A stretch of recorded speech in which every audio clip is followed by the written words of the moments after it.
Welcome, traders. And so as there's this old famous saying, may you live in interesting times, I fear that that is something that might be happening to us, as if the quarantine and kind of global sort of pandemic hasn't been enough. It looks as though we've got some other new tensions on the horizon. And without trying to become sort of a bit of a fearmonger, which is a pet hate of mine, let's just have a look at kind of what's going on in the world at the moment. So we have US inflation at 7.5. Don't forget, inflation is a global issue, and a lot of it, almost somewhere between a third and almost half of it is coming almost exclusively from energy.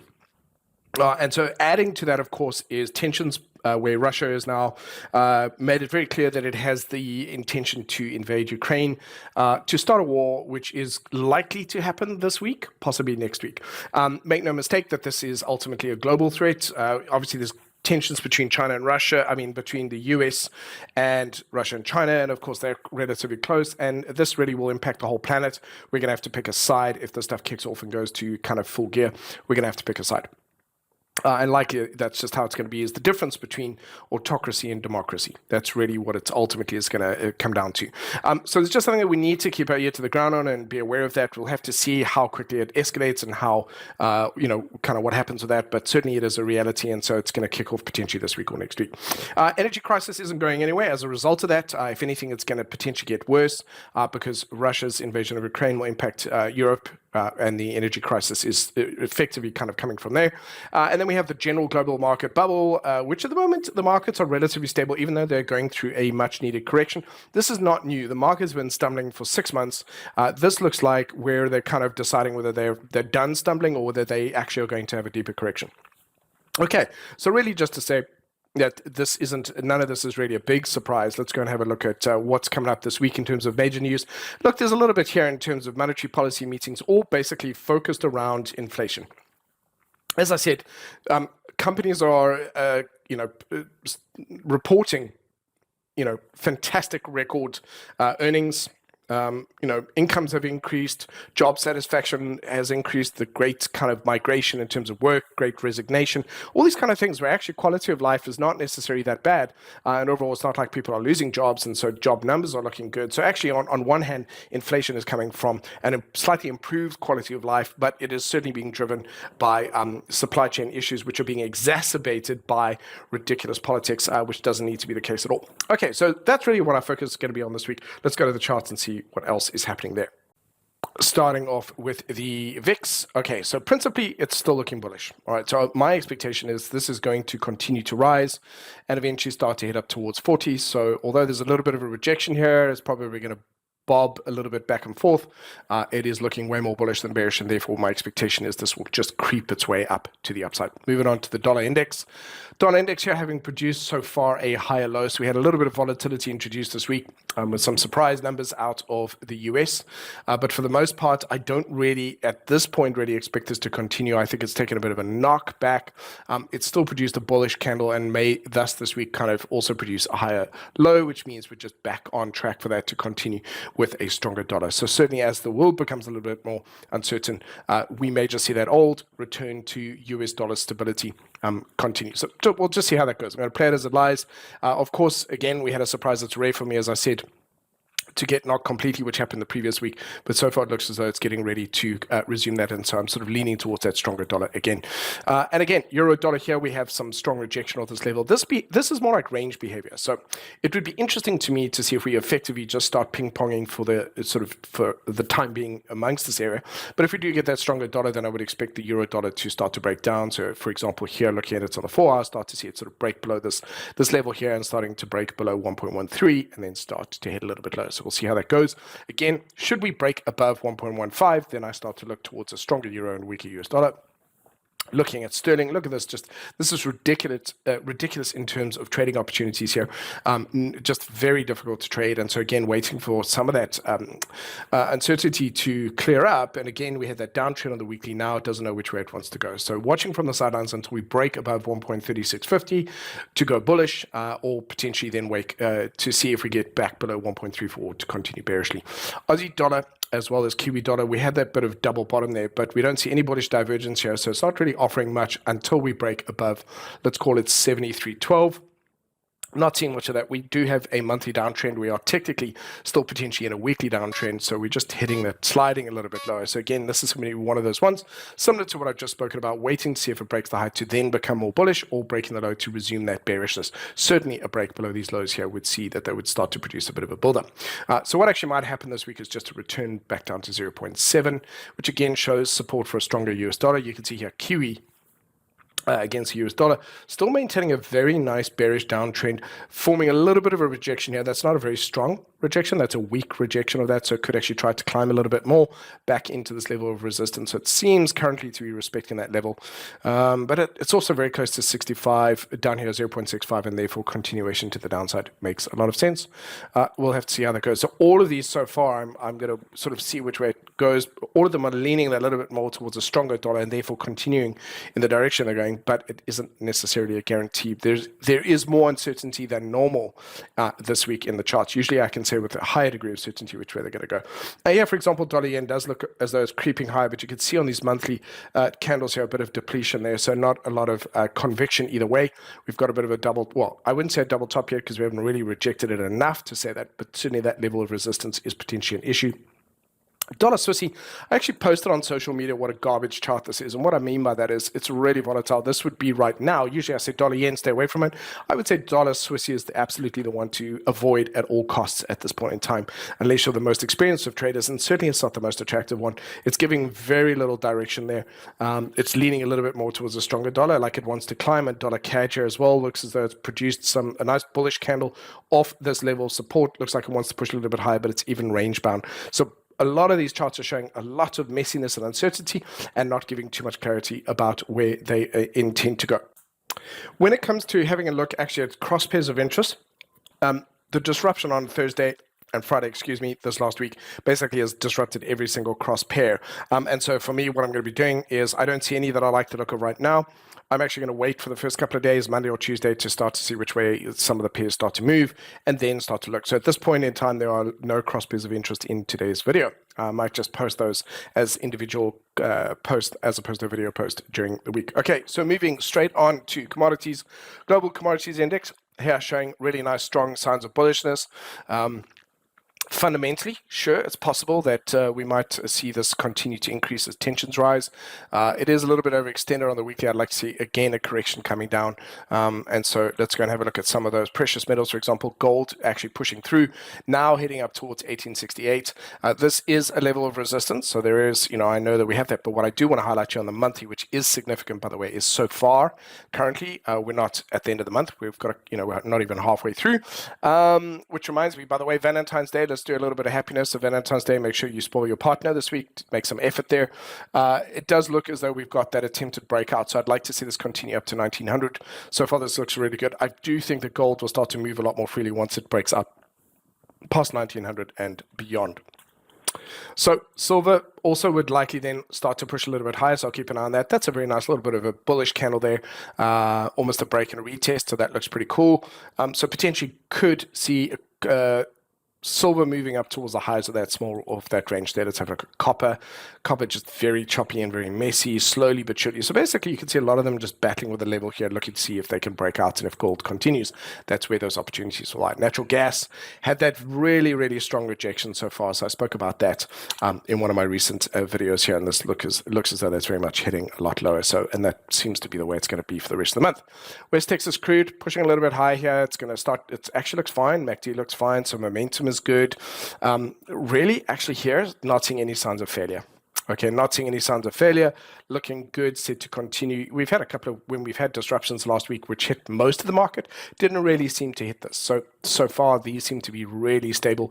Look at Brent came back. That was a beautiful little setup there. It's already gone 1-to-1 in a bit, so that looks good. Weekly looks really good. Monthly looks good. Look, when it really looks too good like this, I get prepared for a bit of a correction, certainly, but this sits as what I would call an A-class list. This would be first on my list of charts to trade so far.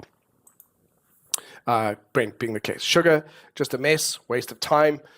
So not really going to include that. Take it seriously. Coffee looking really good. So just going to highlight this. Quite like the idea of this as being a nice little comeback to retest here. So far that looks okay. It might offer a potential swing trade this week. Keeping an eye on this. There's not so much of a rejection at that point at 250. Yes, I could see some exhaustion without a doubt. Depletion come in on the monthly, and therefore at some point we are absolutely due for a bit of a correction there. So far looks all right. So what I'll be looking for is a pullback perhaps into these lower highs over here. So possibly into this area as a potential swing trade to the upside. If it does fall through, then I'll just pass on that if that's going to be the case. Wheat. Wheat is looking very bullish, is desperate to break out above this. You could just see it's producing a bit of an inverted head and shoulders. Really does want to climb a little bit higher. Nice little bullish weekly candle there. Can it get above that? If it can really break through that, it's a nice solid breakout this week. Could see this depletion or whatever we've got over here is fine, but it's really in a relatively healthy place. It's consolidated all the way back through here. This is a good, this to me is generally signaling it wants to break out. So if it breaks out, we could see a good run up to 900. So that looking good on wheat actually is a possibility there. Cotton starting to look a little bit exhausted here. Might want to pull back into these previous highs. It's well overextended on the monthly. Overall, I mean, it does look really bullish, but it is struggling here recently, and a deeper correction would just nice to see it come back into these old highs here. We'll see if that is the case. There's a level of support here. I want to see if it holds on that. Might push a little bit higher, but it is coming close to a deeper correction, which then gets us on to the global indices. So we need to spend a little bit more time today, I think, talking about this. I think there's a lot that we want to, or at least a lot that I kind of want to muse about. Remember, this isn't financial advice. This is just kind of, anecdotal discussions about across the dinner table. What are the candles? What's the price action looking like? So I was just laughing at myself because as I said that, I was thinking, I wonder if I should put a bleeding heart kind of low icon in the thumbnail because, of course, it being Valentine's Day, but also because the markets might be getting ready to bleed a little bit more. So I'll tell you what, where my real concerns are. We've got now 2 weeks of failure at this level. We could be preparing absolutely for another move low. And if we do, there is a real possibility that we'll break below these and head quite a bit further. Now, again, we are also in an area where the market, I feel, can recover, but it's really this whole area is very dangerous. The market either has to break below this low, which then signals. And remember that if we do have a bear market, it takes a long time to get there. There's clear bearish divergence on the indicator here. There's a lot of evidence showing the market is not in the clear just yet. And what I would need, where I would feel that we're starting to correct, would be a nice bullish monthly candle. So that means the end of February or end of March, I get a really nice strong bullish candle.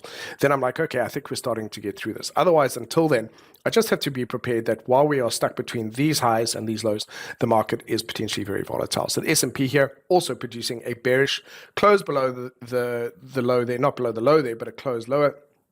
Rejection of that. There is a very real possibility there could be some shorting opportunities this week down to these levels and a bit of a shock. This also looks very much as though it's intent on going a little bit further down to that 4-3. So what I need to see to feel kind of my faith renewed, I'd really have to see a strong break and a close above these highs to feel that, okay, we're managing to recover. We're going to head back up to the highs. But overall, a lot of what I'm seeing in the markets now is very much what we have been building up for the last couple of months, where the market has had such a really good run. Initially, there's a bit of denial where the markets don't really want to let go. There's a lot of bulls, people still trying to buy, and eventually it starts to let go. Then pessimism starts to enter, then you get that acceleration to the downside. More and more people start to bail. So it's potentially we're in that stage of things now. This almost certainly now, this is quite significant. Look at the Nasdaq here, having broken this previous low over here, then attempted to go up, failed a bit, and the next week actually closed lower. This almost signals a very clear intent to head a little bit low in terms of that price action. But remember, there are buy orders over here. So could mean a lot of bounces off those levels.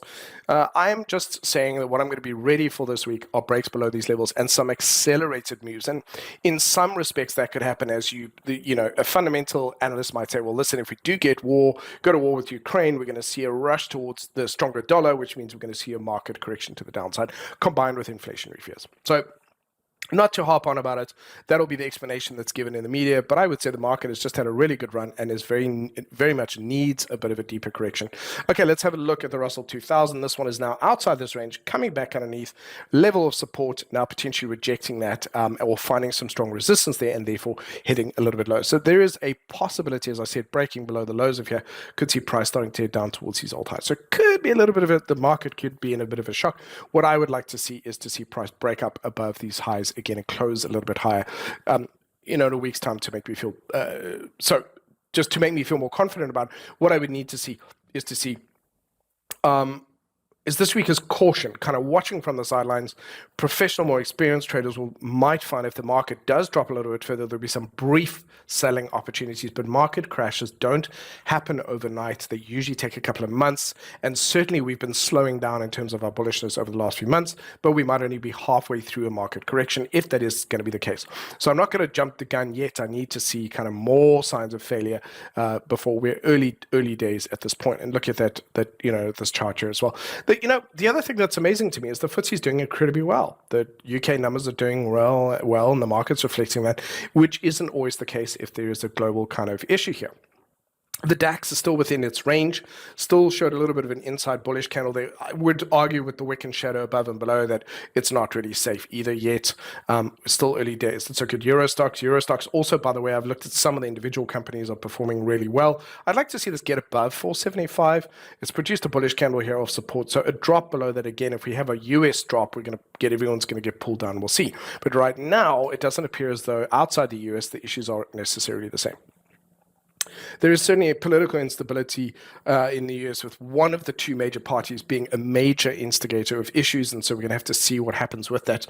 They seem to be very pro-communism and pro-Putin, which is frightening, which was never really the case. It's absolutely bizarre and very self-destructive. So it's that famous expression by Abe Lincoln saying a house divided, what was it, cannot stand, or something like that. And so we have to see how that's kind of really all eyes on sort of on that. So, okay, bit of a bullish candle here on the Nikkei, could hold above that level. Let's move on to the S&P, the ASICs out of Australia. Also a bit of a bullish candle. It's had a nice correction. These are the old highs. It's a good area for it to resume, even if it just goes back up to those old highs. So outside the US, some seeds, some green shoots potentially could hold. In the US, looking as though there is a very real possibility of a much deeper correction this week. And how I would feel much happier is if we ignore those deeper corrections this week and the market climbs higher. But it's a fork in the road, so we're going to have to see how that is. Okay, let's move on to equities of interest. So, as I've said, Royal Mail is now looking as though it might potentially head down towards these lows. Again, there's some optimism there. We've got high lows, bullish candles, really wants to, but it's going to have to break. It's forming a bit of a resistance level. It's going to have to break through 450, excuse me, before it can go a little bit higher. Alternatively, it's going to have a deeper correction. Amex. So overall looking really good so far. Now just doing a bit of a correction on the daily, and therefore there might be some good buying opportunities at either of these levels. It depends on how far its correction is, but overall the momentum is nice and bullish, looking pretty good. Let's go on to Apple. Okay, so this to me is interesting. This is now an outside engulfing candle, which is closed below the low. This in itself is a potential signal for a move a little bit lower down towards these highs over here. And actually what they would be on the monthly, if we have some perspective on it, even if it comes down to 150, which seems very dramatic, it would be a very normal, healthy monthly retracement on that monthly time frame. Okay, so that's what I'm going to just keep an eye out for that. It does appear as though that is what it is looking like it wants to do this week, and we'll see how that goes. There's definitely a level of support here, so let's see if this level of support holds. Should it not hold, then it makes the most sense that we'd see that correction down, price-wise, down towards 150 at the very, very least, down towards those old highs. Okay, so ARC Innovation. All right, so that weekly candle, just a lot of exhaustion there. It's not really going anywhere anytime soon. Bit of a range bound here on that daily, and so not offering much clarity. It is desperately trying to hold above that 70 level. But again, let's make something very clear here. If all of the market's going to have a move, everyone's going to get dragged down. Everybody to some degree. However, I would say that I think ARC is now effectively more in line with Buffett's Berkshire Hathaway, and therefore this area is still, I stand by that this is still a really good area for it to potentially turn in. Again, let's just mark this area in case it does decide to break to that level, then it starts to head down towards these old highs here. And I see that for me, again, not financial advice, but for me this then becomes intriguing as a potential buying thing. Don't forget that I think a lot of people who have been customers have been panicked in fear and probably exited their way out, which has added momentum to this, which might not inherently be a bad idea, just a lack of customer faith. So let's see how that goes. AT&T certainly struggling. This looks a little bit more like a bearish setup. We'll see how that goes. It's back down. This area of 23, let's call it 23, almost 24 might hold as a level of support, but it's also here potentially producing a bit of a swing high, and therefore AT&T could find themselves heading down towards 22, 21. Let's have a look at Berkshire Hathaway. All right, no doubt there's a little bit of a double top happening over here. So let's see how that goes, if we can break through that. Monthly looking good. So at this point, it could continue up. There's no reason why. But I want to see if this level where we are at could turn out to be a bit problematic. What I'll actually be looking for initially this week is a nice bullish candle Monday. Let me say that again. Nice little bullish candle on Monday. I do have a call, by the way, in case you've detected something. I think it looks like it isn't Rona, but it does seem like it's a strong cold. We'll see. A bullish candle early this week, and an attempt to make a run and a breakout and finish above these highs would be a really positive sign in my mind. If it immediately fails, starts to come down towards you, I would expect a move down towards 300 into this area of resistance. But overall, this looks okay. It looks good. There are some companies that are doing very, very well. All right, so we've got BP also coming up, doing particularly well in terms of traveling up. I mean, just heading up to these old highs. There's some resistance here about that 35 mark, and it's showing a bit of depletion and exhaustion here. So I expect at least a correction back down here before perhaps looking for a continuation move. I'm going to go straight to Exxon, then I'll go back up to Coca-Cola. So Exxon here has actually produced that bullish candle, and I think that's going to attempt to continue a little bit higher. Bit of an indecision here. This could be something as simple as a pause and go. So it's a move, and then a pause, and then it carries on. Could do that. It's just broken out of that band of resistance. So actually there is a good chance of it attempting to continue. This shouldn't be a failure. Look, nothing's impossible, but generally speaking, once it breaks out the way that it does here, look, it's had a big run here. It could be quite weak and exhausted, but we'll have to see how that goes. If it does, at the very least, I would expect to pull back down towards 70 if that's going to be the case, if there's a failure on this. It looks more bullish than bearish. All right, Coca-Cola. All right, so definite struggling over here. I'm going to actually put in a level at this point.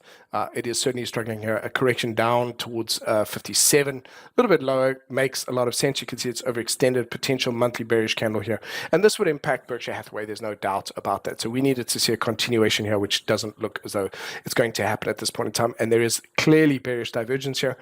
So that combined hints at a minor, either a consolidation or a correction down towards these old highs here. We'll see how that goes. Okay, General Motors. Oof. Okay, so General Motors, big battle over here. Just not able to get through that. And so therefore, at this point in time, if these levels can hold, it could take another run. They might ultimately, later in the year, be a breakout towards November.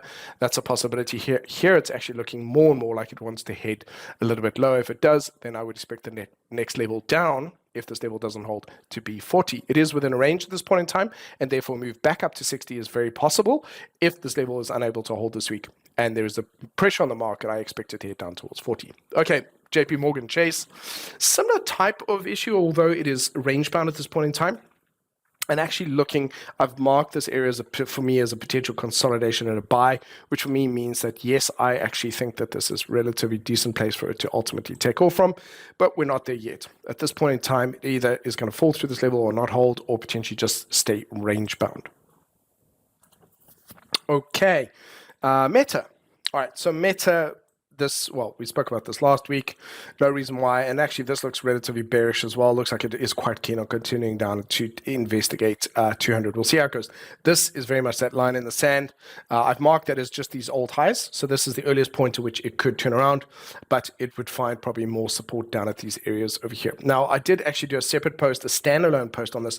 To me, this is at least a 43, 44% drop from the highs, from its all-time highs, by the way. So I find that interesting that just in a few months, Facebook has given back half its worth.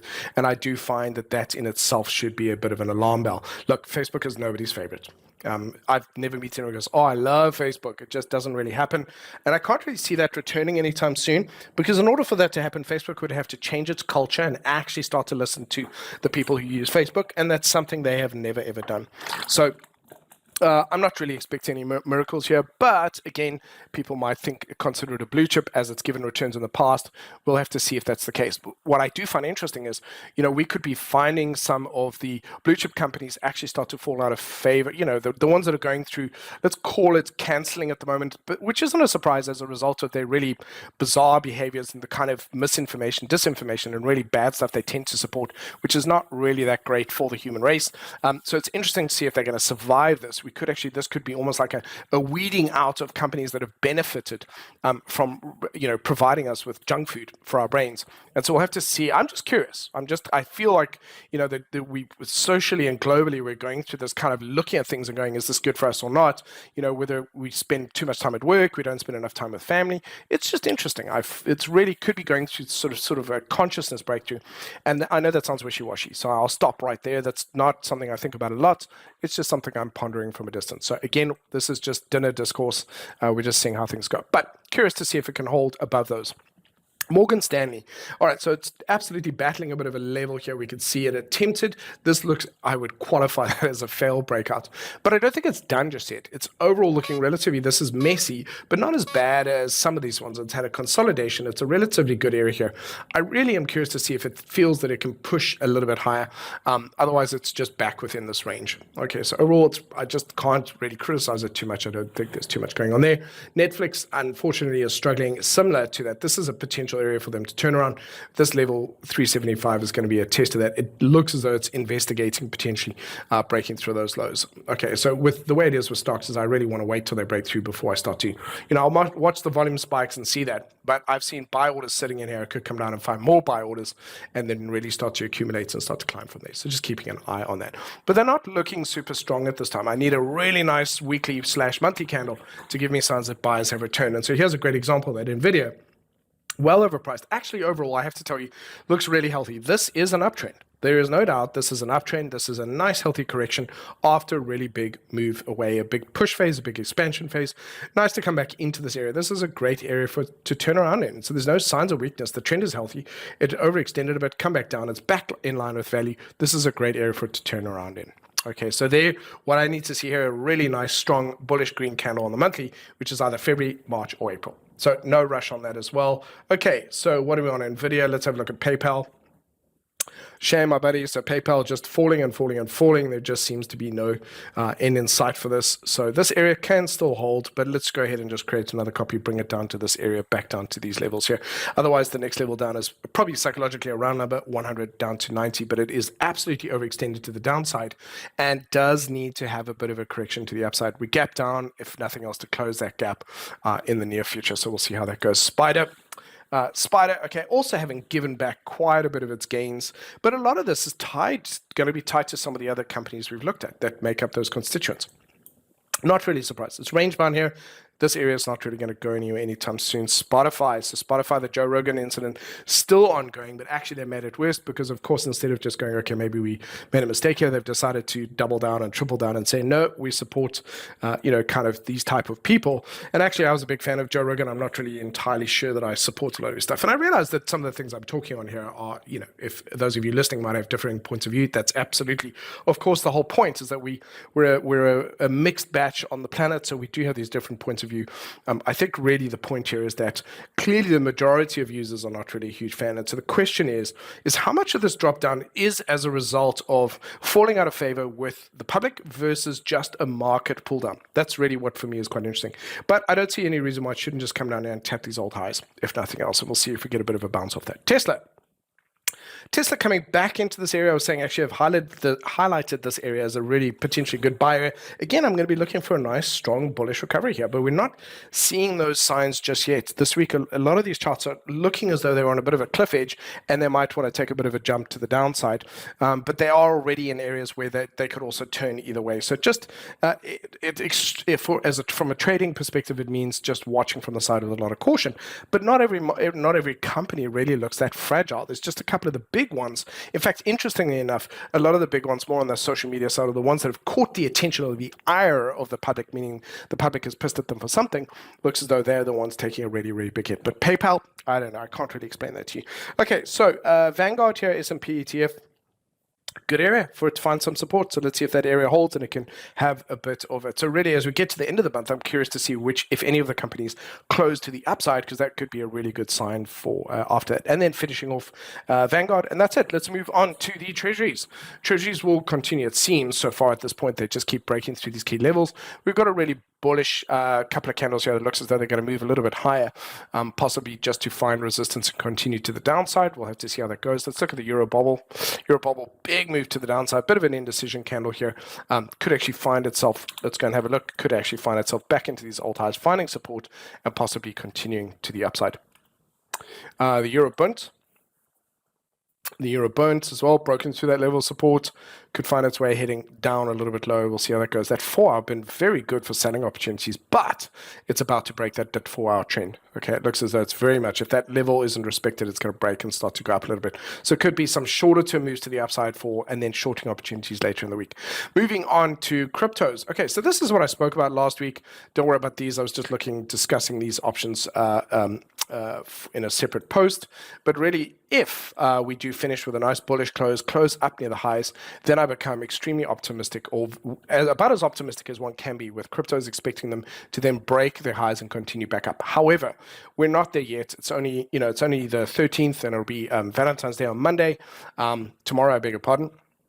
And so we could actually finish down. If we finish down, we'll come back down towards these lows. So it's very early days to be able to make a call on this. You can see it's coming back up here, producing a bit of a indecision sort of slash gravestone doji, a bit of a rejection, could possibly head a little bit lower. So just again, it's one of those ones where I'm just going to exercise that caution. And here again, bit of a bearish candle. This could continue to the downside. That monthly candle not looking that bullish. I need to push a lot higher to see that continue up. So you can see here, for example, price has actually gone into an uptrend, pull back into these old highs. This is a good place for it to continue if it wants to do that. Should it break below that early on in the week, then my expectation is obviously we could see that price comes back down towards these lows. And there's no doubt in my mind that if the equity markets take a big hit, there's no way that cryptos cannot get caught up in that. They will take a hit with it. Okay, at this point in time, they're still too correlated. They're still too joined at the hips. And actually here they're starting to look a little bit weaker on those weekly charts. Like they do want to hit a little bit lower. Certainly here that is starting to look like a bit like a gravestone doji, or at least in terms of it's looking more bearish, not a gravestone doji. Gravestone dojis are usually at the other side. So anyway, so this is looking a little bit more bearish than bullish. So we'll have to see how that goes. Complete indecision there. And Cardano, the last one on my list, also here right at this level of support. Definitely need to mark that because this could very well be that last line that it holds. If it breaks through that, we're going to see a big drop. So I think in summary, if we do see some really bearish moves this week, it's going to be a shock. There's no doubt it's going to hit the media. It's going to be a big thing. We're going to see if we break through a lot of these levels of support and we see these bigger drops during the week, we could just breach it a little. The market could kind of just hover where it is for the next week just because of global uncertainty. That could be the case. What I'd like to see, of course, is to see the markets recover, close higher, so we get a nice little weekly candle on commodities, as on equities, I beg your pardon, as well as on the cryptos, just to give that signs of, okay, a bit of positive outlook there for next week and the week beyond. Alternatively, should all of them break low, we could see big moves to the downside. And so this, for me, exercises caution because the markets genuinely could go either way. And they're sitting on, some of them are sitting on a fault line. We have to see how that goes. So for me, it is exercising that caution and certainly being prepared for either outcome. But as the 4-hour will probably offer clues. If it starts to trade a little bit higher towards Monday, Tuesday, Wednesday, could be good. And alternatively this week, if they start to break low almost immediately, yeah, we could see what happens with that. But I think certainly all eyes on the question is there going to be an invasion this week? And so obviously, hopefully everyone look after yourselves, look after your loved ones, and I will see you in future market analysis videos or market discourse videos. Thank you very much.